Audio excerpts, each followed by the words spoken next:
What's up, guys? Honey Alex with you here, bringing you Fairytail 100 Year Quest manga review, chapter 14, titled Rain and Shadow. This was a very good episode, good manga read, I guess you can say. This chapter was very good on many aspects. We get the continuation of Natsu's group versus the 5th generation Dragon Slayers. And we found out that Ezra, the magic that she was under by Kairi, was basically a hypnotic magic, which the weakness to hypnotic magic, as we should know from other hypnotic users, is awareness. So now that Ezra's aware of that magic, it doesn't really work against her no more. Plus she has her artificial eye awakened and opened, so it's really hard for Kairi to get her in that stance now. And they fighting equally against each other like they were before. Until she mentioned a joke about saying, maybe I should make you forget about the one you love the most. And Ezra started to blush. And then she laughed and she was like, oh, you're so cute when you blush.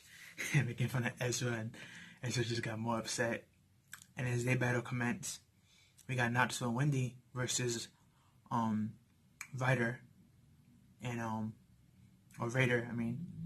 And as they're fighting Raider, Natsu's flame cannot burn his ash. Because of course it's ash. And Wendy's like, let me use my magic. Maybe my magic will have a better infinity against it. And she was right. Her wind magic did have a better infinity against it. Especially in her Dragon Force mode. Because she went to Dragon Force and she used like this super whirlwind technique on him. And she blew up all the ash into the sky. And he was open.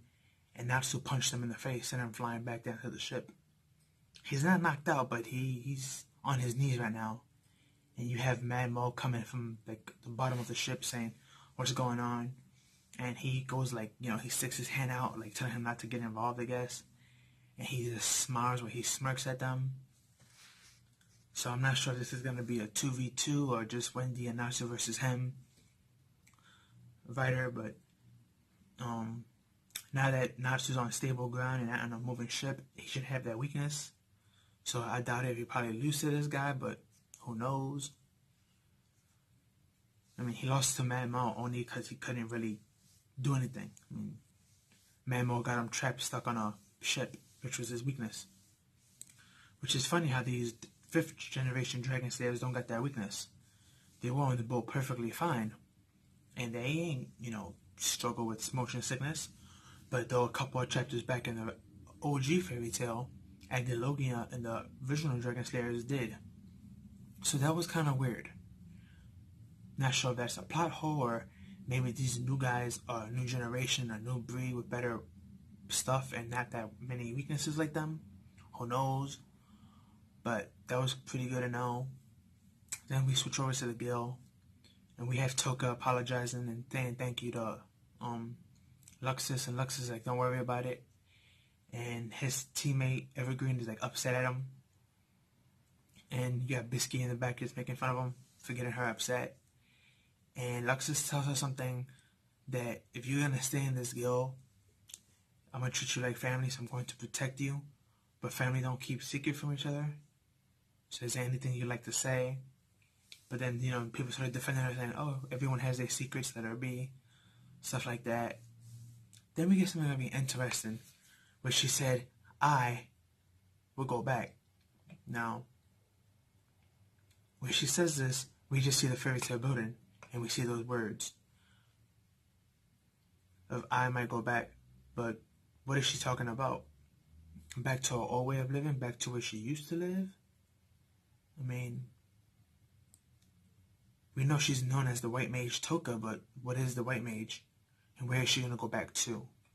So that's something interesting to think about. But, after that, we get the end of the chapter, which is basically Toka going to Jalal. And this is when things get interesting, because you see in the thumbnail, she tells him, why are you here? You're getting in my way. But she goes from having this cute, innocent face to this really, really mean, dark, evil face. And Jalal's, he just there looking at her no problem, But, that was the end of the chapter. And, I have to admit, this was a really good chapter. these dragon slayers, these new ones, the 5th generation, they're no joke. They're pretty powerful, but I don't think they're powerful in raw power like the regular dragon slayers. I think it's more like secret abilities. I think they have more abilities to put up better fights, but I don't think they're actually stronger. But we could be wrong, because we haven't seen what they can do fully yet. And so far, we only met 3.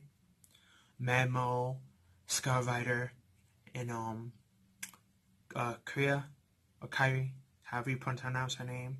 The one that Ezra's fighting who could cut anything. But besides these 3, I would like to know what other Dragon Slayers that are 5th gen, or only these 3 are 5th gen. And how was 5th gen created? I mean, we know it was created by them, by regular humans eating dragons. But the issue with that is, how can a regular human eat a dragon when you have to kill the dragon first? How did y'all kill the dragons? And is there more dragons besides these 5 pendulum dragons that Natsu was to go into in this 100-year quest and capture? Is there more than just 5 of them? Maybe? Because we know Aline, Ezra's real mother, she was hiding for a while, and she's a dragon. So, is there more dragons, or is there dragons from alternate time zone, or dimensions coming over? It's very weird, but it brings up a lot of questions. And it also brings up the question, how come Ectologia didn't do nothing about these dragons or hunt them down, since he was drawing dragon hunting? Why was he so worried about Fairytail dragons when there were other dragons he could have hunted that are more powerful, you know? It was just weird. And another thing, did Agdalogia ever cross these 5th gen Dragon Slayers? Or maybe Agdalogia was a 5th gen Dragon Slayer, who knows? We know he's a Dragon Slayer, but we don't know what generation. I mean, we can get a plot twist later on, and maybe he could be a 5th generation Slayer that just says, hey, I'm gonna leave y'all guys and do my own thing. And that's why he knew so much about dragons and their hideout, and who's who and what's what. I mean, Agdalogia's backstory is not completely filled. Neither do we know what happens to the Agdalogia's body, because we know Natsu defeated his spiritual body. But what happens to the body that was stuck in the fairy spear? Is it still stuck there? You know, it's a lot of unique things, you know, a lot of questions. But this was chapter 14 of 100-Year Quest of Fairytail. Great chapter. If you haven't read it, go read it. If you already read it, go read it again. Really good chapter. Since we're only 14 chapters in, we still got more questions than answers. But it's nice to see the story progress in a good way. This kind of reminds me of the old Fairytail, when Fairytail first started. Hopefully Hiro can keep this written up. Because even though he's not the one drawing it, he is the one doing the storyboard for it, so. But, great chapter. Can't wait for the next one. But like, comment, share, subscribe. Share with your family and friends. Tell me down below what you think of the chapter. And have you been reading Fairytail, what you like about it and don't like about it so far. And I'll catch you on the next one. Peace.